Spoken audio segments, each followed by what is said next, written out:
Thank you, Natalia. My mother would be proud. Good afternoon, everyone, and the Honorable Jamie Martin, to my sisters and brothers, friends of the Institute, members of the board. Thank you for taking the time to join with us today. I'm going to talk about the history of the Institute in a little bit more detail than Reza gave you, so that people have an understanding of why the Institute came to be and its long advocacy for working women and men across Canada. But I can't do that without first talking about Elliott Lake, because the Institute has its roots and its raison d'etre in what happened in Elliott Lake. The Honorable Martin talked about 200 deaths coming out of Elliott Lake. That's only the ones that were recognized by the Workers' Compensation Board. There are hundreds more that were never recognized. And then there are hundreds more above that who didn't die because of lung cancer, but died because of silicosis or some other kind of workplace accident or illness. There's a monument that's built in Elliott Lake that remembers and is there to let everybody remember the tragedy. And there's originally, when we designed and built the monument, there were 3 granite slabs filled with the names of about 230 men and women, primarily men, sorry, because in the early days of mining, women weren't allowed to work underground. Today there are 4 slabs, because with cancer there's a latency period, and with other diseases and illnesses, you have to fight for years and years, often, to get your compensation claim allowed. Now there's over 350 names on those granite slabs. And every year there might be 1 or 2 or 3 names added. So it continues to grow. And that's a tragedy. It should never happen. So Elliott Lake was a major center of uranium mining back in the early 50s. And it lasted through to about the early 80s, when they took a downturn. The mining companies lost some contracts, but then it picked up again. And they lasted through till about the late 90s, when the last mine, Stanley mine, closed in Elliott Lake. Many miners were exposed to harmful levels of radon gas and dust that contained radioactive materials. They significantly increased the risk of lung cancer and other respiratory diseases among those miners. Now here's something that should have never ever happened. A report was released by the Ontario government in 1974 that documented miners were dying at 3 times the expected rate. So if you take the regular normal population, they might die at a certain rate. The miners in Elliott Lake were dying at 3 times that rate. The tragedy is that the union and the miners kept asking, is there anything wrong? The mining companies said, no, it's fine. The government kept saying, no, it's fine. Are we being studied? Is anybody taking a look at what's happening? Nope, nope, nope, everything's fine, don't worry about it. Lo and behold, the miners who knew there had to be a problem went to France to a conference to learn more about radioactive materials in the mining environment. And that's where the Ontario government released its report telling people that they had been studying us for 10 years and had these numbers before them, but they didn't want to tell anybody until they released it at this conference. That's what triggered the famous 1974 Elliott Lake Wildcat strike. The miners were so upset with what was going on that they said, not anymore. And it took about 10 days to pressure the government and the companies to agree to a royal commission known as the Ham Commission, which took a look at all what was going on in the mining community. But we said you can't limit your research to the mining community because there's hazards in every workplace you go to. You got to study and look at all workplaces. And finally, what came out of that was the Ontario Occupational Health and Safety Act, which then covered almost every working woman and man in Ontario.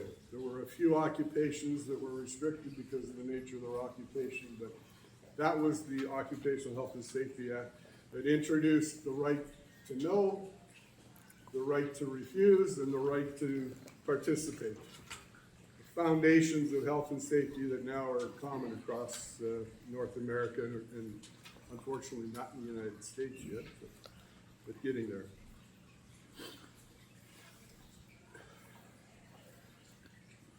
So, Reza talked about Frank Jubin and Del McCormick Smythe, and it was indeed the two of them that came up with the idea for starting the Institute. And at that time, it became known as the Canadian Institute for Radiation Safety, and it was officially established in 1980. Mac, as Delmore McCormick Smythe, we called him, he became the founding chair of the first CARES Board of Governors. Under Mac's leadership, they set about developing its first educational programs to raise awareness around the issue of radiation exposure and how to address it in a safe manner. With the help of the federal and provincial governments and the persistence of the steelworkers, the two major mining companies, Rio Algom and Denison Mines, there's a name that just came up again in our discussions today. I guess they're re-emerging here in the Saskatchewan area, so be careful because we had a lot of problems with Denison back in the days in Elliott Lake.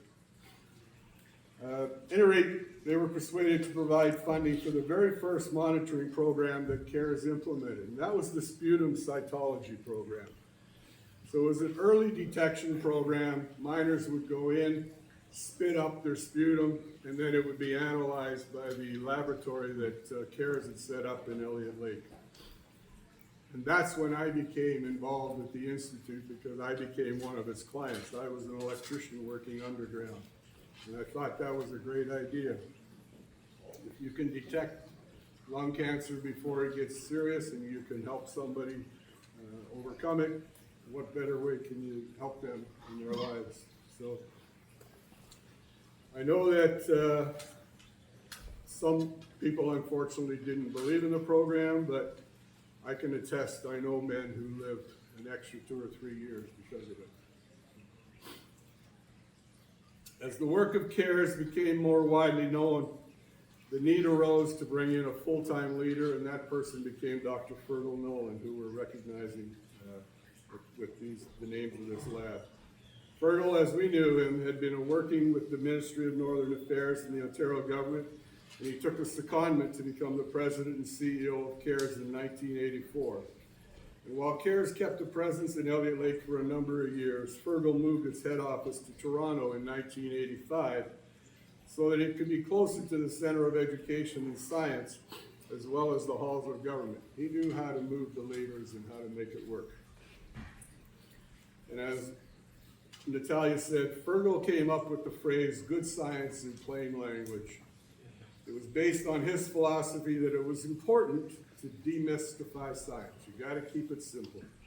And Reza reminded me of that today.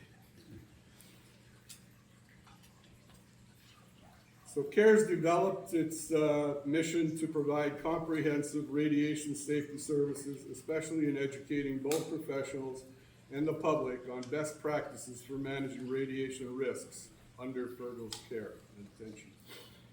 He also understood that radiation sources existed in other locations besides uranium mines. And you need to keep that in mind, folks.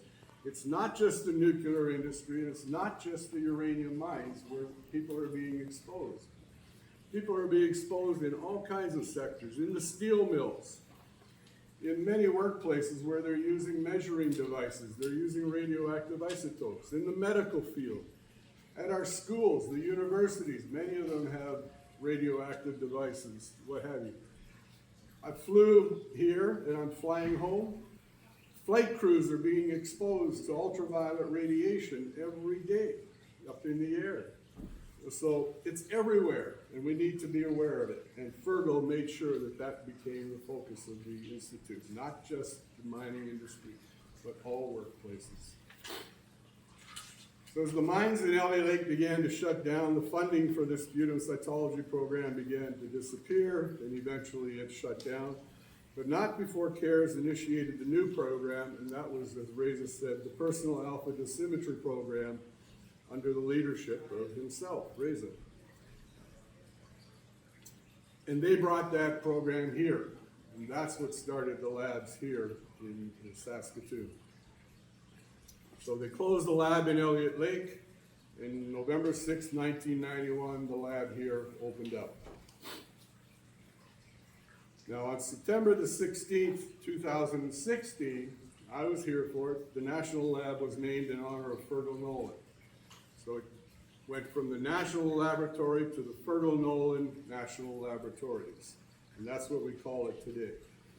And it provides an array of key radiation safety services to the Canadian industry, as we've heard, so I won't repeat all that. In 1999, CARES changed its name formally and legally to the Radiation Safety Institute of Canada. So that's what we go by today. That's our name. And everybody knows us by that, but it's important that you remember it started as CARES. And that's one of our original pins. To mention that. As Natalia said, it's an independent, nonpartisan, national not-for-profit corporation, and it's the only independent institute of its kind in any country, according to the UN International Atomic Energy Agency. Now, Fergal retired in 2012, and since then, we've been led by such notable individuals as Steve Mahoney. Those of you in Ontario would remember him. Vic Pekalnis, he was with the Ministry of Labour in Ontario again. Steve Horvath, who did have a Saskatchewan presence for a while. Currently Natalia Mosiani. And the Board of Governors, now known as the Board of Directors, it was chaired initially by Del McCormick Smythe. And following that, Jack Darville, the Honorable Monique Bégin, who was the former Federal Minister of Health, Tim Armstrong, QC, former Ontario Deputy Minister of Labour, and since 2020, Dr. Reza Moretti. Since its founding, the Radiation Safety Institute of Canada has been dedicated to promoting and advancing radiation safety in the workplace, in the environment, and in the community. The Institute offers a broad range of educational, technical, and scientific services to businesses, organizations, and individuals across Canada and around the world. So we want to thank you once again for your participation in this event today, and we welcome the opportunity to work with you into the future. Let's protect our citizens in the communities. Let's protect our workers in the workplace.